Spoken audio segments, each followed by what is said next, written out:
मिठियाणी मां रिपोर्ट कर रहियो आहे ज़वार सैयद ज़ुल्फ़कार अली शाह।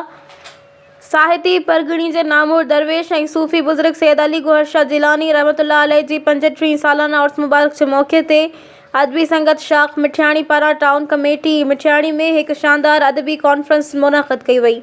अदबी कॉन्फ्रेंस में इलाक़े जे नामूर शाइरनि, सुगड़नि, अदीबनि ऐं सूफ़ी फ़नकारनि वॾे अंग में शिरकत कई, जॾहिं त अमानत अली विस्तड़ो, मोहम्मद अमीन चांडियो, कामरेड मसरूर चांडियो, एम ज़फ़र टगर, नौशरो फ़िरोज़, इनायत हुसैन मशहूरी ऐं माशूक अली मल्हा ऐं ॿियनि शिरकत कई। तक़रीब खे ख़िताब कंदे कामरेड मसरूर चांडियो ऐं उस्ताद मोहम्मद अमीन चांडियो चयो त सैयद अली गौहर शाह जिलानी हिकु वॾो शाइर बि हो जंहिं मुहबत, अमन, भाईचारे ऐं इंसान दोस्ती जो पैगाम ॾिनो। सैयद अली गौहर शाह जिलानी रहमतुल्लाह अलैह साहिती परगिणी जो हिकु अज़ीम सूफ़ी बुज़ुर्ग दरवेश हो।